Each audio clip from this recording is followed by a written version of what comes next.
నా ఛానల్ మీరు ఇంకా సబ్స్క్రైబ్ చేయలేదా? ఎందుకు ఇంకా ఆలస్యం? త్వరగా చేసేయండి.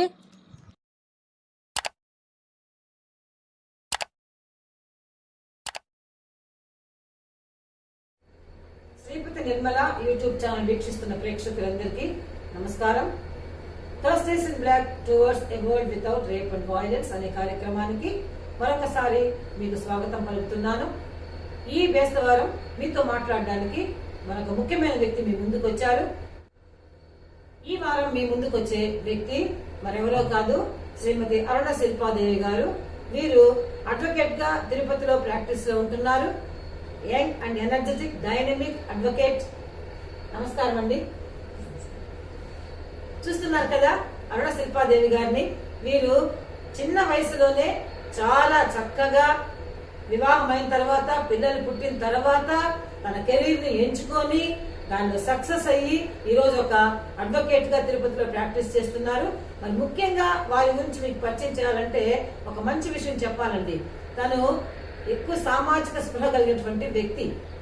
ఎవరికైనా అన్యాయం జరిగినప్పుడు తను కామ్గా అయితే ఉండదు, దాన్ని తప్పకుండా రెస్పాండ్ అవుతుంది. ఎవరికైనా సహాయం చేయాలంటే ముందుకు వస్తుంది. అన్యాయం ఎదిరించేటటువంటి వ్యక్తి.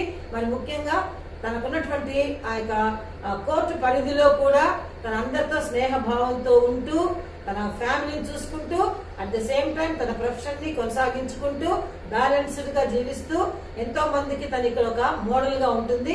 అరుణ శిల్పాదేవి గారు ఈ రోజు మనతో మాట్లాడడం చాలా అదృష్టమైనటువంటి విషయం. వీరు మనతో ఈ రోజు ఏం మాట్లాడతారో విందాం.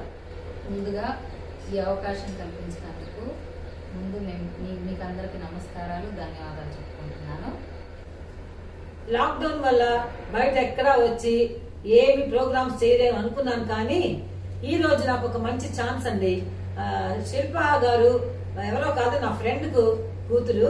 కాబట్టి ఇది ఒక ప్లస్ పాయింట్ గా తీసుకొని నేను వారి ఇంటికి రావడం జరిగింది ఈ రోజు.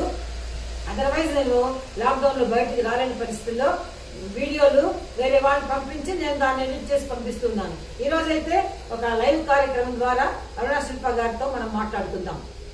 ఓకే అండి. శిల్ప గారు, లాక్డౌన్ పూర్వం అయితే అమ్మాయిలు స్కూల్కి వెళ్ళినా, కాలేజీకి వెళ్ళినా బిక్కుమంటూ పేరెంట్స్, ఎందుకంటే రక్షణ లేదు, ఎక్కడికి వెళ్ళినా రక్షణ లేదు అమ్మాయిలకి. ఆ పరిస్థితుల్లో భయపడుతూ ఉన్నారు పేరెంట్స్. ఇప్పుడంటే 2 years నుంచి ఆన్లైన్ క్లాసులు కాబట్టి సరిపోతుంది రండి. అయితే మామూలుగా ఇట్లా అమ్మాయిలకి ఏదైనా అన్యాయం జరిగినప్పుడు, లేక ఏదైనా వాళ్ళ అఘాయిత్యానికి గురైనప్పుడు మీరు ఎలాంటి సెక్షన్స్ ద్వారా వాళ్ళకి రక్షణ కల్పిస్తారు కోర్టు ద్వారా చెప్తారా? చెప్తానండి. ముందుగా ఆడపిల్ల ఇంట్లో పుడితే భద్రంగా తీసుకోకుండా ముందు హైందవ మతంలో తీసుకున్నట్టుగా లక్ష్మీదేవి పుట్టింది అని అనేసి అనుకుంటారు కదా. ఆడపిల్లని ఒక మనిషిగా చూడటం అనేది సొసైటీలో ఇప్పుడిప్పుడు డెవలప్ అవుతుందండి. చెప్పాలంటే వాళ్ళు కూడా అందరితో పాటు ప్రోగ్రెసివ్గా ఉంటూ, ఉద్యోగాలు చేస్తూ, చదువుకుంటూ అన్నీ సమానంగా మగవారితో సమానంగా చేసుకుంటున్నప్పుడు మనం కూడా ఏంటంటే ఆడపిల్లలు మగవాళ్ళలాగా ట్రీట్ చేయటం అలవాటు చేసుకోవాలేమో తల్లిదండ్రి కూడా అని నా ఉద్దేశము. చిన్నతనం నుంచి కూడా ఆడపిల్లకి సెల్ఫ్ డిఫెన్స్ అని అన్నవి ఇటువంటి కార్యక్రమాలు, కరాటే కావచ్చు లేదా ఇంకేదైనా ప్రోగ్రామ్స్ కావచ్చు, అటువంటి సెల్ఫ్ డిఫెన్స్ ఆడపిల్లల్ని బయటికి పంపేటప్పుడు అమ్మా ఎవరన్నా ఎక్కడన్నా చెయ్యి వేస్తే ఇది బ్యాడ్ టచ్, ఇది గుడ్ టచ్ అని చెప్పాలి. అలాగే ఈ ఎవరు ఏం మాట్లాడితే ఎలా స్పందించాలి అని అన్నవి ముందుగా మనం నేర్పించగలిగితే ఒక మెట్టు మనము గెలిచామననే అనుకోవచ్చు. ఆడపిల్లకి అప్పుడే కాన్ఫిడెన్స్ కూడా పెరుగుతుంది. అట్లాగే నన్ను ఎవరో ఏమో చేస్తారనేసి భయపడకుండా ధైర్యంగా సొసైటీలో ముందుకెళ్ళగలరు. ఇంకా వాళ్ళకున్న ఆలోచనలతోటి ఇండిపెండెంట్ ఆలోచనలు కూడా ఆలోచించి ఇంకా వాళ్ళు కూడా ఎన్నో సాధించగలరు. తర్వాత చట్టరీత్యా తీసుకుంటే మనకి కాన్స్టిట్యూషన్ 1947లో మనకి ఇండిపెండెన్స్ వచ్చిన వెంటనే కాన్స్టిట్యూషన్ ఏర్పడినప్పుడే మనకి అప్పటి నుంచి కూడా ఆడవాళ్ళకి తర్వాత పిల్లలకి అంటూ అన్ని చట్టాలు ఎప్పుడో ఉన్నాయండి. కానీ మనం ఏం చేస్తాము అంటే మగవాడిని ఫస్ట్ సిటిజన్ గా, ఆడవాళ్ళని సెకండ్ సిటిజన్ గా ఫీల్ అవుతాం. అవునండి, ఆబ్వియస్లీ కరెక్ట్ అండి. ఆల్వేస్. నేను ఈ మధ్య ఒక ప్రోగ్రామ్ చేశానండి. వెళ్ళినప్పుడు అక్కడ ఒకళ్ళు అడిగారు నన్ను, ఇప్పుడు అక్కడ ఎన్ఆర్ఐస్ ఉన్నారు, అందరూ అడిగారు. జస్ట్ ఒక కాన్వర్సేషన్ అనుకోండి. ఇప్పుడు ఎలా మీరు మాట్లాడుతున్నారో అలాగా. అప్పుడు అడుగుతున్నప్పుడు ఇండియా గురించి మాట్లాడుతూ వాళ్ళకి చెప్పుకుంటూ ఉన్నప్పుడు ఒక విషయం నా దృష్టికి తీసుకొచ్చి మాట్లాడారు. ఇండియాలో గాడ్స్ కంటే కూడా గాడెసెస్ ఎక్కువ ఉన్న దేశమా, అవునా కాదా అని. అవునండి, వాస్తవమే.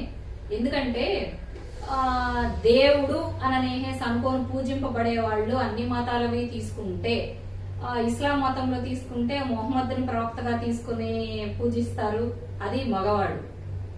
ఇక హైందవ మతంలో తీసుకుంటే విష్ణువు, శివుడు, ఆ తర్వాత బ్రహ్మ, ఈ ముగ్గురిని ఆ తర్వాత ఇక అవతారాలు తీసుకుంటా వస్తారు. కూర్మ అవతారము, ఆ అవతారం, ఈ అవతారము, నారాయణ, వెంకటేశ్వరుడు.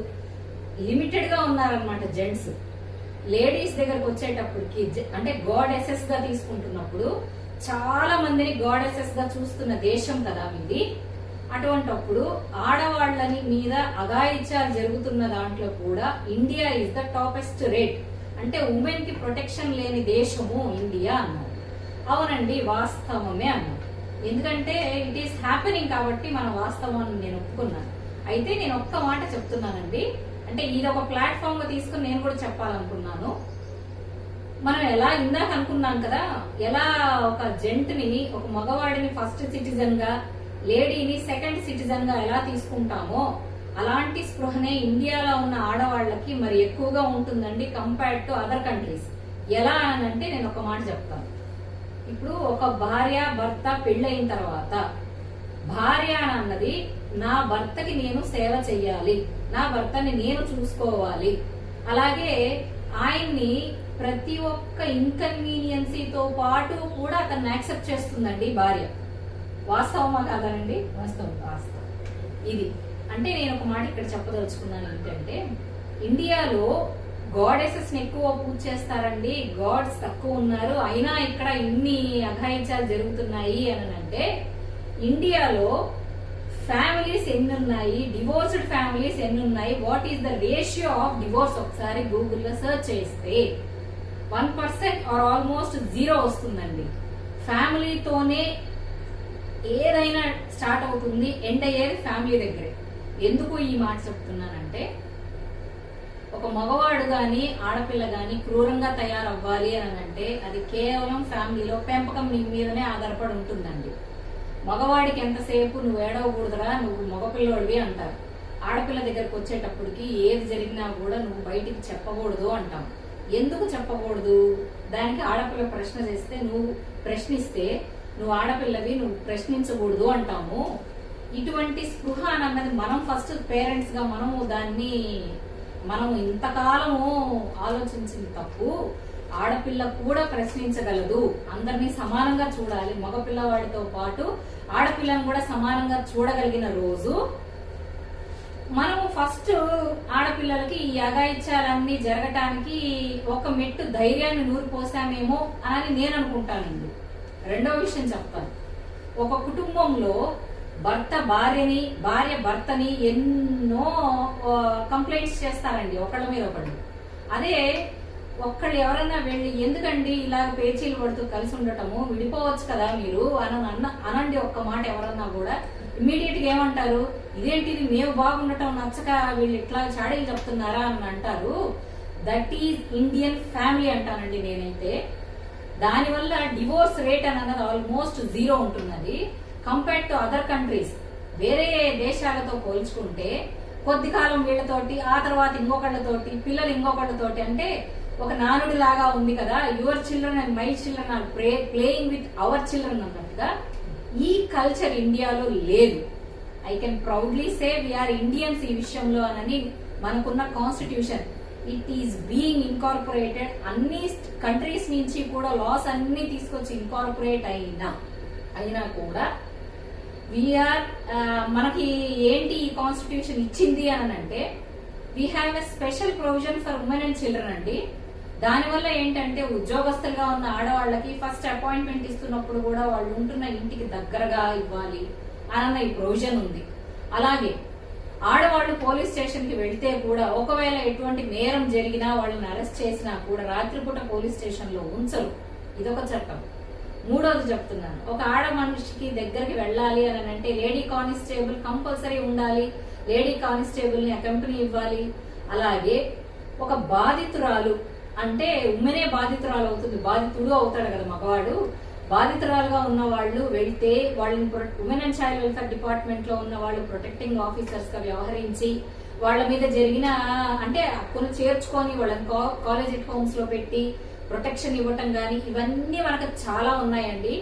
ఈ చట్టాలన్నిటినీ అవగాహన లేకపోవటం మూలానో తెలుసుకోకపోవటం మూలానో ఆడవాళ్ళు మేమేమి చెయ్యలేము, మాకేమి ఎవ్వరూ లేరు, వెనక ముందు ఎవ్వరూ లేరు అని అనుకుంటున్నారేమో అని నేను అనుకుంటానండి. వీటన్నిటి మీద రేప్స్ ఎలా జరుగుతున్నాయి ఏంటి అని అంటే మనం అలౌ చేస్తేనే ఆల్మోస్ట్ కొన్ని జరుగుతున్నాయేమో అని నేను అనుకుంటానండి. ఎందుకంటే ఎవరు ఏం చేసినా కూడా మనం నోరు తెరవకూడదు, బయటికి చెప్పుకోకూడదు, చెప్పితే పరువు పోతుంది, లేదా రేపు మన ఇంట్లో ఆడపిల్లలకో మగపిల్లలకో పెళ్లిళ్లు కావు, పరువు పోతుంది, తల్లిదండ్రి ఉద్యోగస్తులు, ఇటువంటివన్నీ నేను ఒక మాట చెప్తానండి, ఇవన్నీ మగవాడికి కూడా ఉంటాయి కదా, మగవాడికి కూడా తల్లిదండ్రులు ఉంటారు కదా, అక్కా చెల్లెళ్ళు ఉంటారు కదా, ఇలా ఎందుకు మనం ఆలోచించకూడదు అని అన్నది నా ప్రశ్న. సమాజానికైనా ఆడపిల్లలుగా ఉన్న వాళ్ళకి ఆడవాళ్ళకైనా కూడా. ఆడవాళ్ళు వంటింటి కుందేళ్లుగా ఉన్న కాలం ఎప్పుడో పోయిందేమో అని నేను అనుకుంటానండి. ఇప్పుడు నేను ఒక అడ్వకేట్ గా నేను వెళ్తున్నాను, ప్రాక్టీస్ చేయగలుగుతున్నాను. మా మదర్ కూడా women and child welfare department లో చేశారు, ఈవెన్ ఆంటీ కూడా చేశారు. వీళ్ళందరూ ఉద్యోగాలు చేస్తున్నప్పుడు మగవాళ్లతో పాటు సమానంగానే చేశారు వీళ్ళందరూ కూడా ఉద్యోగాలు. వీళ్ళు కూడా వాళ్ళకి ఎన్నో ఎదుర్కొని ఉంటారు, కానీ వాళ్ళకి అంటే సెల్ఫ్ డిఫెన్సో లేదనంటే వాళ్ళని వాళ్ళు ప్రొటెక్షన్ చేయగలిగేంత కెపాసిటీ ఆఫ్ మైండ్ పెట్టుకుని వీళ్ళు ఆ స్పృహతోటి వెళ్ళారనని నేను అనుకుంటానండి. అలాంటి పెంపకంలో పెరిగిన వాళ్ళమే, ఆ కుటుంబంలో ఉన్న వాళ్ళమే మేము కూడా. కాబట్టి చట్టరీత్యా తీసుకున్నా, ఏ రకంగా తీసుకున్నా, సామాజికంగా కూడా ఎక్కడైనా కూడా మాకెవరూ లేరు అనని ఏ ఆడ మనిషి కూడా అనుకోకూడదనని నేను చెప్తున్నానండి. ఎక్కడైనా బయటికి వచ్చి నోరు తెరిచి మాకు ఇలాంటిది జరిగింది అనని చెప్పాలండి. మొట్టమొదటి స్టెప్ అక్కడే మీరు సగం గెలిచినట్టండి ఆడవాళ్ళుగా. తర్వాత కోర్టులోకి వెళ్ళిన తర్వాత, పోలీస్ స్టేషన్ లో వెళ్లి కంప్లైంట్ అయిన తర్వాత వాళ్ళు ఎలాగో ఏవేవో మాటలు అడుగుతారు, అవన్నీ చెప్పుకోవటానికి మాకు సిగ్గు అనని ఊరుకన ఉండకుండా అక్కడికి వెళ్లి కూడా ధైర్యంగా అన్ని చెప్పుకోగలగాలండి. నేరం చేసిన వాడికి లేని సిగ్గు బాధింపబడిన వాళ్ళకి ఎందుకండి సిగ్గు? ఇది నా ప్రశ్న, నేను అడుగుతున్న ప్రశ్న ఇది. మీరు మీ ప్రమేయం లేకుండా, మీకు ఎటువంటి ఇంట్రెస్ట్ లేకుండా జరిగిన దాని రీత్యా ఒకళ్ళు ఏదన్నా యాక్సిడెంట్ ఏదైనా జరుగుతుంది, మీరు బండిలో పోతూ ఉంటారు, ఇంకొక బండి వచ్చి కొట్టినప్పుడు యాక్సిడెంట్ జరిగింది అని కంప్లైంట్ చేసుకోగలిగినప్పుడు ఇది ఎందుకు వై నాట్, ఇది ఎందుకు వై నాట్ అని అనేసి ఎందుకు అనుకోకూడదు? ఏమంటే వాస్తవం తప్పకుండా ఖచ్చితంగా ఇవన్నీ కూడా ఓపెన్ గా చెప్పుకోగలగాలి. చెప్పుకోలేక ఎంతో మంది అమ్మాయిలు ఇంట్లోనే కుమిలిపోతున్నారు, అలాంగ్ విత్ దేర్ పేరెంట్స్. అంటే మాకు కుటుంబ పరువు ప్రతిష్ట ఉంది, ఇది బయట చెప్పుకుంటే రేపు మా పాపకు పెళ్లి కాదు, లేకపోతే మా బంధుజనంలో మమ్మల్ని చిన్న చూపు చూస్తారు, ఇలా ఉద్దేశంతో తల్లిదండ్రులు నోరిప్పడం లేదు, అమ్మాయిలు నోరిప్పడం లేదు. అట్లా క్రష్ చేసేసి ఎంతో మంది అమ్మాయిలు ఇళ్లలోనే మండిపోతున్నారు. జనరల్ గా నేను ఒక మాట చెప్తాను చూడండి, ఇండియాలో కావచ్చు, ఈవెన్ ఈ ఏపీలో కూడా చాలా వరకు ఆడవాళ్ల మీద అఘాయిత్యాలు జరుగుతున్నాయి అని అంటే బయట వాళ్ళ ద్వారా 1% అనండి, కేవలం ఇంట్లో వాళ్ళ ద్వారానే. చిన్నాన్న, పెదనాన్న, అన్నదమ్ములు ఇలాంటివి ఇంట్లో అంటే డొమెస్టిక్ రేప్స్, డొమెస్టిక్ అబ్యూజ్మెంట్ ఇవే ఎక్కువ జరుగుతున్నాయి అని ఒక సర్వే చెప్తుందండి. తర్వాత అరే మా చిన్నాన్న ఇలా చేశాడని చెప్తే ఫస్ట్ అసలు మమ్మల్ని నమ్ముతారో లేదో అని అనుకోవడం కంటే నేను తల్లిదండ్రులకు కూడా ఒక మాట చెప్పాలనుకున్నానండి ఈ విషయంలో. ఫస్ట్ ఒక ఆడపిల్ల వచ్చి ఇలా జరిగిందమ్మా నాకు, లేదా నానా నాకు ఇట్లా జరిగింది, నాకు ఇదేదో నచ్చలేదు అని అంటే ఫస్ట్ ఆ అమ్మాయి చెప్తున్నది ఓపికగా విని నమ్మి, ఆ అమ్మాయి చెప్పింది రైటా రాంగా అనుకొని అప్పుడు తనని ప్రొటెక్ట్ చేయడానికి ముందు తల్లిదండ్రులు, అన్నదమ్ములే ముందుకు రావాలండి. అప్పుడే తను కూడా ధైర్యంగా బతకగలదు, సమాజంలో ఆ ఇంట్లో కూడా బతకగలదు అని అన్నది మనం తెలుసుకోవాల్సిన విషయము. రెండవది చెప్తున్నాను, ఇంట్లో జరిగిన అబ్యూజ్మెంట్ కి ఎలా కోర్టులో మాకు న్యాయం జరుగుతుంది, ఎలా ఏ సెక్షన్ ద్వారా వెళ్ళాలి అంటే 498A డొమెస్టిక్ వైలెన్స్ యాక్ట్ ఒకటి ఉందండి. దీంట్లో భర్త ద్వారా భర్త అత్తింటి తరపున వాళ్ళు ఎవరైనా కూడా ఏమి చేసినా, అంటే గృహహింస చట్టం అంటారు కదా, అది గృహహింస చట్టం అన్నమాట 498A. దీంట్లో చాలా క్లాజెస్ ఉన్నాయండి. అలాగే భర్త అరే భార్య బాధితులు కూడా ఉన్నారు కదా, వీళ్ళకి ఎలాగూ వాళ్ళకి లేదు అని ఈ మధ్య చాలా మంది అడుగుతున్నారండి. భర్తలకి కూడా ఇది వర్తిస్తుందండి డొమెస్టిక్ వైలెన్స్ అని అన్నది. అలాగే ఆడవాళ్ళకి ఆస్తి పంపకాలలో రైట్స్ లేవు అని ఏపీలో ముందు నుంచి కూడా స్త్రీధనము అని అంటూ సమకూరుస్తా ఉన్నారు. దీనికి ఒక కొత్త ఆర్డర్ ఒకటి పాస్ చేశారండి క్లియర్ గా సుప్రీంకోర్టు. దీని గురించి నేను చెప్పాలనుకుంటున్నాను. 1956లో మనకి చట్టాలు అంటే ఆస్తి పంపకాల విషయంగా ఒక చట్టం తీసుకొచ్చారండి. ఆ చట్టాన్ని ఎక్కడి నుంచి వచ్చింది అంటే ఈస్ట్ ఇండియా కంపెనీ మనం పాలిస్తున్నప్పుడు, ఇండియాని పాలిస్తా ఉన్నప్పుడు వాళ్ళు వెళ్ళిపోయిన తర్వాత 1947లో మనకు వచ్చిన ఇండిపెండెన్స్ తర్వాత ఆస్తులు వాటి గురించి అప్పట్లో అంత నెసెసిటీ అనిపించలేదు. కానీ 1956లో ఏం చేశారంటే ఆస్తులు వీటి గురించి కూడా చెయ్యాలి అని ఈస్ట్ ఇండియా కంపెనీ అంటే బ్రిటిష్ వాళ్ళు ఫాలో అయిన రూల్ తీసుకొచ్చారు. దాన్ని ఫాలో చేస్తూ వచ్చారు చాలా కాలంగా.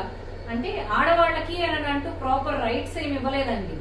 దానివల్ల ఏంటంటే భూమి పంపకాలు కావచ్చు, బంగారు కావచ్చు, ఏదైనా కూడా సరైన పంపకాలు లేకుండా వీళ్ళకి ఎటువంటి బ్రతుకు తెరువు కూడా లేకుండా అయిపోయిన ఆడవాళ్ళు చాలా మంది ఉన్నారు. ఆ తర్వాత 2005లో ఒక చట్టం తీసుకొచ్చారండి. ఆ చట్ట ప్రకారం ఏంటి అని అంటే భర్త చనిపోతే భర్త ఆస్తి భార్యగా తను అనుభవించవచ్చండి. కానీ అక్కడ ఆ చట్టంలో కూడా ఒక మైనస్ పాయింట్ ఉండిపోయింది. అంటే మనం 100% ఫుల్ఫిల్ చేయలేకపోయాము, ఇక్కడ లోపించింది అనే చెప్పాలి. అక్కడ తను ఒకవేళ ఆ ప్రాపర్టీ ఒక ప్లాట్ ఉంది, ఆ ప్లాట్ భర్త సంపాదించింది తిని అనుభవించవచ్చు. కానీ తను ఎవరికన్నా అవసరం పడి అమ్ముకోవాలి అంటే ఆ చట్టం అన్నది కేవలము పిల్లలకి లేదనంటే ఆయన అన్నదమ్ములు ఎవరైతే ఉంటారో వారసులు వాళ్ళు మాత్రమే దాన్ని రిజిస్ట్రేషన్స్ గాని ఇవన్నీ అమ్మకాలు చేయగలిగే రైట్ ఉంచారు గాని భార్యకి ఇవ్వలేదండి అప్పుడు. అయితే కొత్తగా వచ్చిన జడ్జిమెంట్ ప్రకారం అంటే ఆగస్టు 2020లో సుప్రీంకోర్టు దాన్ని ఓవర్ రూల్ చేసి స్త్రీలకి ఎప్పుడో సమానమైన రైట్ టు ప్రాపర్టీ అని అన్నది అందరికి ఇచ్చారు. Right to equality article 14 of fundamental rights లో మనకు అదొక రైట్ కదా. అటువంటి అప్పుడు రైట్ టు ఈక్వాలిటీ అని అన్నప్పుడు no discrimination in between sex, caste, religion and community అని అన్నప్పుడు అక్కడ సెక్స్ అని అన్నప్పుడు ఆడ మగ ఇద్దరు వచ్చినప్పుడు ఆస్తి పంపకాలు గాని రిజిస్ట్రేషన్లు గాని వీటి విషయంలో ఎందుకు ఫీమేల్ ని మాత్రమే వెనకబడిపోయింది అన్న ప్రశ్నలు ఏమతీసి ఆగస్టు 2020లో సుప్రీంకోర్టు ఇవన్నీ కొట్టిపారేసి కొత్త చట్టం ఆర్డర్ ఇచ్చారండి. ఏంటి అంటే ఇప్పుడు ఆడవాళ్ళు సంపాదించిన ఆస్తి ఉంటుంది, మగవాళ్ళు సంపాదించిన ఆస్తి ఉంటుంది, తండ్రి ఆస్తి ఉంటుంది, భర్త ఆస్తి ఉంటుంది.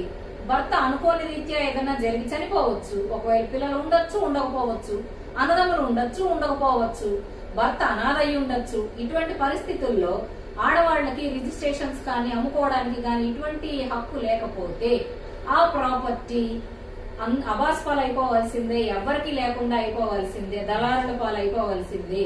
కాబట్టి తండ్రి ఆస్తిలో కానీ భర్త సంపాదించిన ఆస్తిలో కానీ ఆడవాళ్ళు సంపాదించిన అమ్మ ప్రాపర్టీలో కానీ అన్ని రైట్స్ మగవాళ్లతో పాటు ఆడవాళ్లకు కూడా సమానంగా కల్పించారండి. మనకి చట్టము ఇప్పుడు ప్రాపర్ గా యూజ్ అవుతుంది, ఇప్పుడు ప్రాపర్ గా ఇంప్లిమెంట్ అవుతుంది అని నేను ఆ జడ్జిమెంట్ వచ్చిన తర్వాత చాలా సంతోషపడ్డానండి. ఇంకొక సంగతి, తల్లిదండ్రులుగా ఉన్న వాళ్ళ ఆస్తిలో మనవ సంతానం మాత్రమే అనుభవించగలరు. లేదా తల్లిదండ్రులు ముసలివాళ్ళు అయిపోయారు కదా, అమ్మ ముసలి అయిపోయింది కదా, మనకేముందిలే ఇంకా పిల్లలకే కదా వచ్చేది తాత ఆస్తి అని అమ్మని పక్కన పెట్టేసి అమ్మను వృద్ధాశ్రమాల్లోనో లేదా ఇంకెక్కడో వదిలేసేసి ఆవిడని అక్కడ ఉంచేసేసి మేము కదా అనుభవించేది, ఆమెకేం వయసు ఉందా అని అనుకునే పిల్లలకు కూడా ఒక చట్టం వచ్చిందండి. ఆవిడ బతికున్నంత వరకు ఆ ప్రాపర్టీ ఆవిడ మాత్రమే అని వచ్చిందండి చట్టము. ఇది పాతదేనండి, ఇప్పుడు మళ్ళీ దాన్ని ఓవర్ రూల్ చేసి ఆర్డర్స్ చేస్తూ వచ్చారు అని అంటే ఒకసారి మనల్ని మనం ప్రశ్నించుకోవాల్సిన విషయం ఏంటి అంటే తల్లిదండ్రులకి పిల్లలు ఎంతవరకు గౌరవం ఇస్తున్నారు, ఎంతవరకు ప్రిఫర్ చేస్తున్నారు, లేదా ఆడవాళ్ళని ఏ స్థితిలో ఉంచుతున్నారు, ఎక్కడ ఉంది అమ్మ, ఎక్కడ ఉంది అమ్మ పరిస్థితి ఏంటి అని అన్నది ఒకసారి ప్రశ్నించుకుంటే, మన మనస్సాక్షిని మనం ప్రశ్నించుకుంటే, నిజంగా అమ్మ వెనకబడిందా, నాన్న వెనకబడ్డా అని అన్నది మనల్ని మనమే పరిశోధించుకొని తెలుసుకుంటే ఈ ఆర్డర్స్ ఇవన్నీ అవసరం లేదు అని నేను అనుకుంటానండి.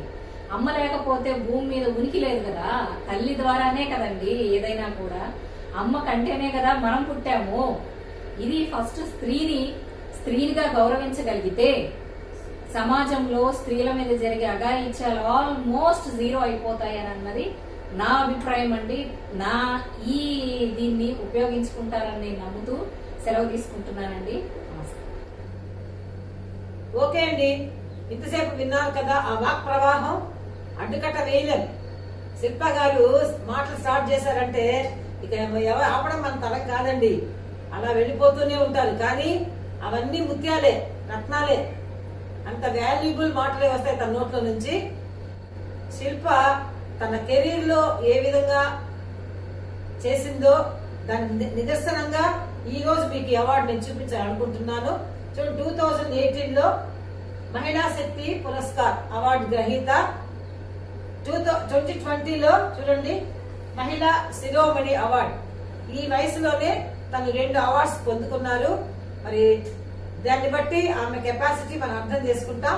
తను చెప్పిన ప్రతి మాటను కూడా దయచేసి పేరెంట్స్ కానీ అమ్మాయిలు కానీ జాగ్రత్తగా విని తను ఏమైతే మీకు చెప్పాలనుకున్నారో ఆ మెసేజ్ మీరు రిసీవ్ చేసుకొని మీ జీవితాలు లేక మన జీవితాలు ఒక సక్సెస్ఫుల్ బాటలు నడిపించుకోవడానికి ఎంతో దోహదపడేటువంటి ఈ స్పీచ్ ని దయచేసి ఎవరు కూడా మిస్ చేయొద్దు. వీడియో ఇంతసేపు ఓపికగా చూసినందుకు మీ అందరికీ ధన్యవాదాలు. మరి ఒకవేళ తనకి టైం ఉంటే అడ్వకేట్ గారికి ఇంకొకసారి కూడా ఇంకొక వీడియోతో మీ ముందుకు రావాలని నేను మేడంని కోరుతున్నాను. ఎందుకంటే మేడం మీరు చెప్పేటటువంటి ఎన్నో గొప్ప విషయాలు, తర్వాత సమాజానికి అమ్మాయిలకి ఉపయోగపడేటటువంటి అంశాలు ఉన్నాయి. చాలా మందికి అవగాహన లేని స్థితిలో అమ్మాయిలు ఉంటున్నారు. వారి జీవితాల్ని ప్రక్కదారిలో మరి వెళ్ళిపోతున్నాయి. ఇలాంటి అవగాహన కలిగించేటువంటి మాటలు ఆ అమ్మాయిలు విన్నారంటే, స్త్రీలు విన్నారంటే ఆ పేరెంట్స్ కూడా కొన్ని విషయాలు నేర్చుకొని తద్వారా వాళ్ళ పిల్లల్ని బాగు చేసుకోవడానికి కూడా ఒక ఛాన్స్ అది మాకు. కాబట్టి మీకు వీలుంటే మరొకసారి కూడా మా వాళ్ళతో మీరు మాట్లాడాలని కోరుతున్నాను. ఇంతసేపు మీరు ఓపికగా విన్నందుకు మరొకసారి మీకు థ్యాంక్స్ చెప్తున్నాను. ఈ వీడియో కనుక మీకు నచ్చినట్లయితే లైక్ చేయండి, షేర్ చేయండి, అలాగే సబ్స్క్రైబ్ చేయండి, బెల్ ఐకాన్ కూడా యాక్టివేట్ చేసుకోండి. మళ్ళీ వచ్చే బేస్తవారం మరొక వీడియోతో మీ ముందుంటాను. అంతవరకు సెలవు. నమస్కారం అండి. Thank you very much.